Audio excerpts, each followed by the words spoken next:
Hello, Feuzion. My name is Alex Fuse, and you are watching a brand new Sports Fusion episode. On tonight's show, we have former MLB pitcher Curt Schilling. So, Mr. Schilling, how are you doing tonight? I'm good, man. How are you? Good. So, you are a three-time World Series champion, one with the Diamondbacks and two with Boston.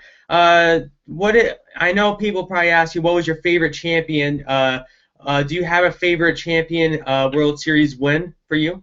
I don't. I really don't. Because in 2001, part of the Arizona team, which is where I grew up, and that team, first team to ever win a world championship in the history of Arizona in any sport, and 9/11 had happened as well, so it was a very crazy year.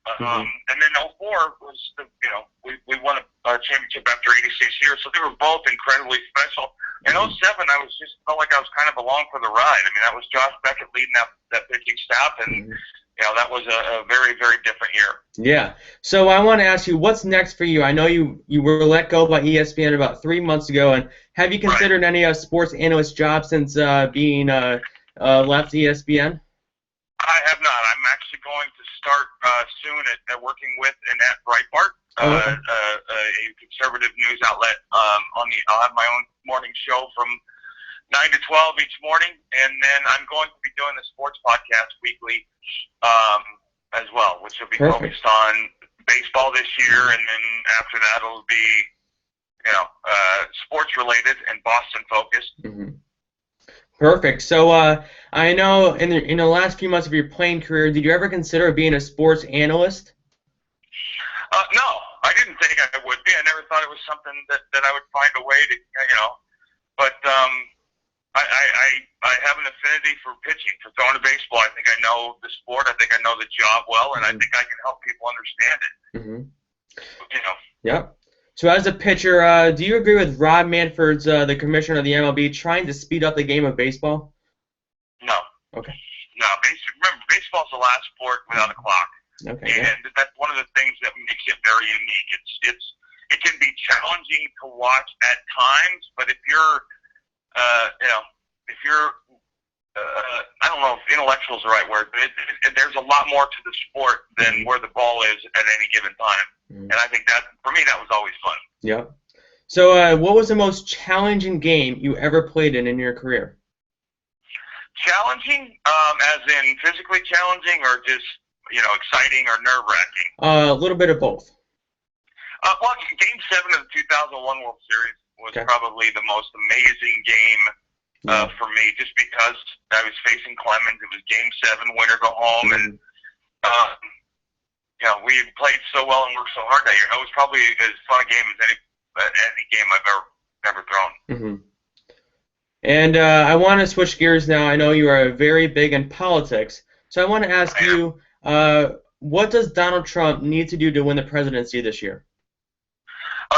Focus on the stuff and drag that into the mud of meaningless. I think if you have to, I think his commentary, and the media has clearly had it out to sway the public opinion to the liberal cause in a very big way. In a way, they're not even trying to hide it anymore. And I think that his ability, or where he kind of picks and chooses his battles, I think he picks the wrong ones at times. Now, that's not to say he hasn't done something good, because he's clearly created a movement. He's clearly created something that people are identifying with. And one of the things is, we're all sick of government. We're sick of this corrupt, fraudulent, entrenched government, and he's a breath of fresh air, so to speak. Hillary Clinton is nothing but same old, and worse. And she's as corrupt as anybody that's ever been involved in politics in this country. And so, I think that is a big thing for him. But I want to hear him and see him talk about the issues that matter. I want to see him talk about, and continue to talk about, and harp on the fact that Hillary is the most, fraudulent politician in this country's history. I don't want to hear him talk about Megyn Kelly or his issues with the media. I want him to talk about the things that we care about. Do you agree with his pick with Mike Pence as his running mate? In what sense? Do I agree with what part of that? Do you agree with him picking him over some of the other? Yeah. Listen, I wasn't a big Pence guy. I didn't know a lot about him. what I've heard so far, I like. He's a constitutionalist. He believes in the Constitution. He's going to focus on being a part of bringing the Constitution back in vogue.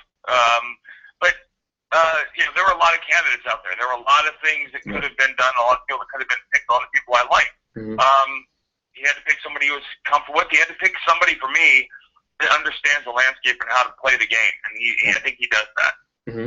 Okay, Mr. Schilling, I want to go to the email questions right now. I got in. Brian from Clifton Park asked you, in Game 6 against the Yankees, were you worried that they were going to try to bunt on you to get you moving around on the mound and get you thinking about your ankle?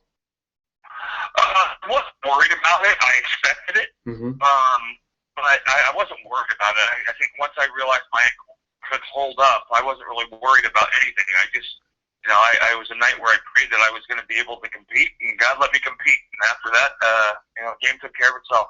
Yep. Okay, Mr. Schilling, before we wrap up this interview, I have 5 rapid-fire questions for you. Are you ready? Yep. Okay. Number 1, since you played in both the NL and AL, what was your favorite city to go out and grab a bite to eat? Tampa. Okay. And what would you eat? Mexican. Okay. Favorite manager? I don't have one. I have every manager I played for, I liked and respected. Okay. Favorite teammate? Again, don't have a single one. The guy I talk to the most right now is Doug Mirabelli. Okay. Got a lot of great teammates, a lot of funny people. In your career, did you ever consider going to the Yankees? Yes. Okay. And if you did get inducted into the Hall of Fame, which I think you should, what hat would you wear?